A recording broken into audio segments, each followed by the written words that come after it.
right here ready to go. I'm getting ready doing my hair and makeup because I've designated Fridays as my filming day. And so that's why you are here on vlog with me. We've got a very busy day today. We're gonna dive into some of the systems to set up better habits for your business. I feel really guilty when I'm not at my computer and then I've neglected all of my wellness, all of my self-care. And so I made this video so that we can talk about some of the systems that I'm gonna be implementing so that I'm able to function to the best of my ability within my business. I'm gonna be filming a deep dive about social media and the transition from social media to a different kind of media that is right now killing a lot of businesses and not knowing how to navigate this space. The third thing we're gonna do, I am looking into finding a space like a membership somewhere to rent out a space so that I am not in the house 24/7. That's exciting. I'm gonna take you along for a little tour and it's a big day. I'm gonna keep this real short and sweet so that we can start the video.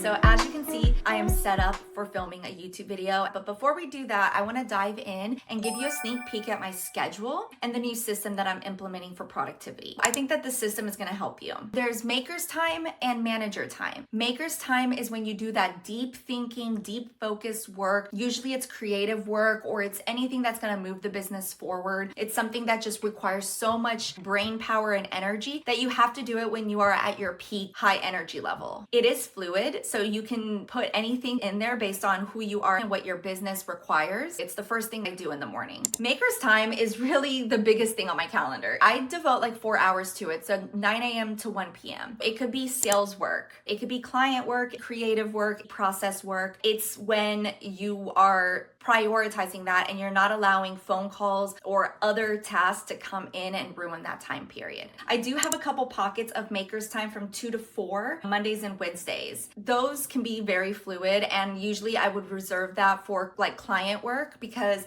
I can still be creative right after lunch. After lunch, I've got manager time. This is the time that you're gonna spend with your managers. You know, you're gonna be in meetings the whole time. For me, manager time means admin work. Things that don't require much brain power. I used to block out every single part of my calendar and I just got overwhelmed and I never followed it. I used to have a block from 1 to 2 labeled lunch. I'm gonna eat when I'm hungry. If I become hungry at 11 a.m., I will grab a snack and move on with the rest of the work that I have to do. If I happen to bleed into the empty spot, that's fine because I have a buffer before the next thing that I have to do. So that's been really helpful for me. I cannot work out at 5 in the morning. There's just too many things that will stop me from doing that. I found that working out in midday has always worked for me. When I was a personal trainer, that's the time I would always go. I think I have the most energy after I have lunch. I usually try to have 3 gym time blocks every week. 4 to 6 has been a really good time for me because by 4 o'clock, my brain is not working on business. I would try to force myself to do stuff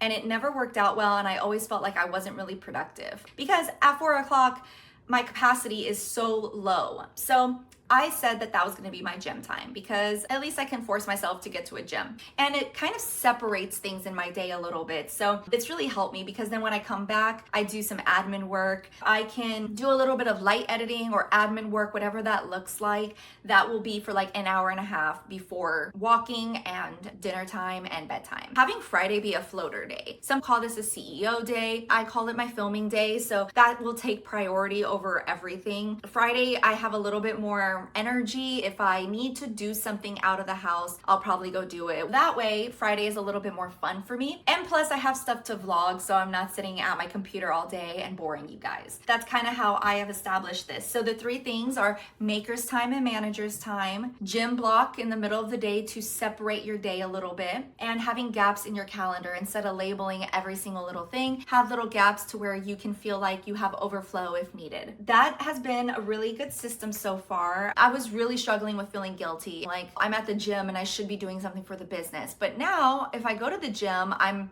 listening to a podcast on the treadmill, I'm thinking through things, I'm processing everything. That's the only time that I have to process. At night, I'm trying to fall asleep, running my mind through all the things that I could do or should do and lo and behold, if I don't fall asleep, I wake up late and the whole day just unravels into chaos. I hope that that really helped. If that's something you've tried or do, please let me know in the comments below, and maybe I'll get ideas from you guys too. What if I told you that in the next 5 years, Instagram won't care? Gary Vee calls this the TikTokification of social media. Okay guys, I just finished that recording for YouTube. It's a really good one on the shift in our social media landscape, what the future is gonna bring and what we can do about it as small brands. It's a really interesting perspective. Now it's 1 o'clock. On my calendar, it's called floater time. I can do whatever I want with it. Today, what that looks like is touring this co-working space. I did not schedule a tour, so we'll see if we can just show up, see what the place looks like, see if I vibe with it. I like having the flexibility of working from home sometimes, but I think having maybe Tuesdays and Thursdays or something like that where I can force myself to get out of the house. This place is gorgeous. It's built by women, it's women owned, so I love that. And it's also like a art studio where they do a lot of art events. They support artists and entrepreneurs, and I'm excited to check it out. And then maybe get to the gym. I should probably move my workouts to not be on Fridays because after recording all day, the last thing I want to do is go to the gym. But as of right now, that's the plan. It was okay. I have not eaten all day, which is kind of normal for me, and I need to prioritize that a little bit more. I have been craving sandwiches. I don't know, I'm gonna go grab a sandwich, eat in the car, and then head to this little spot and do a little tour. Hey, can I get the chicken bacon ranch?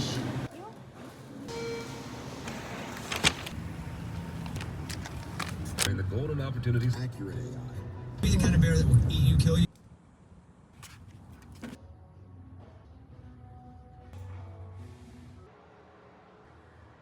Cubicles as well.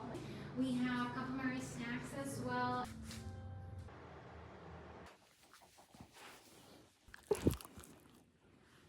Mimi.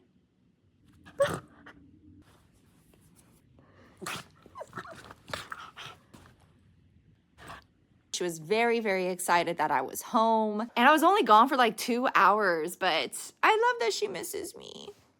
So yeah, it's time for me to decide if I'm gonna go to the gym or not. Right now I'm debating, like, it was raining, it was yucky, and I am someone who lets the weather make decisions for my mood, and I shouldn't do that, right? So I'm just showing you this because this is real life. This is a moment I'm sure everyone has had at some point where they just do not feel like doing anything, and you know you have to, and going to the gym is that for a lot of people. I'm gonna go, especially because I'm holding myself accountable with this video. I'm gonna go. I'm just letting you know I'm not happy about it.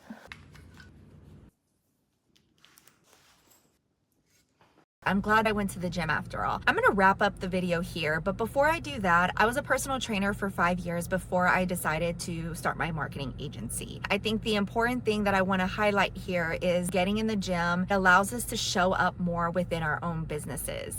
If you've had a really long break or you're not comfortable in the gym, all of those things can stress you out, probably more than your actual business stresses you out. So I wanted to leave you with a couple different tips on what you can do, because it's probably one of the most important things that we can do for the good and success of our businesses. It feels like it has nothing to do with business, but it really does transform a lot of things. It gives you more confidence, it gives you energy to show up, and it just allows you to have that downtime where you're not constantly with your head on your laptop and like cranking away, okay? So what I want you to do is I want you to start going to the gym. Depending on where you live, like if you live in Texas, maybe the weather is gonna stop you from going outside. You're not gonna come in with this huge workout plan and say, I'm gonna be here for 60 minutes, I'm gonna do all of these exercises. No, you're gonna walk in and you're gonna find some form of cardio. For me, it's the treadmill, because what I like to do is habit stack. I'll watch a podcast while I'm on the treadmill. I definitely try to have a high incline so that you can feel a little bit of a sweat. Do that for a few days, a week, get comfortable with that before introducing new things into your plan. Now, if you're someone that's not comfortable with the gym, I highly recommend starting off with machines. Dedicate dedicate maybe 2 or 3 exercises outside of the cardio. You're gonna do the cardio first if your goal is to lose weight, and then you're gonna hop on some machines, whether it's a leg press, a leg extension. The cables are a little bit harder to have good form. I would say the machines are just a little bit easier for beginners because it sets you up in the right position pretty much instantly, so you don't have to have worry there. And then you're gonna just do that for a few weeks, a month, right? And get into the habit of just showing up. Once you get into the habit of showing up, it will become easier to do. But I know the intimidation and the fear, like just the gym itself can be really overwhelming for people, and I totally get that. I know a lot of people say, well, if I do it in the middle of the day, something else is gonna override the importance and I'm gonna end up not going to the gym. For me, it's a nice break, a buffer between different sets of work. It kind of splits your day in two. So you can think about like the first half of your day,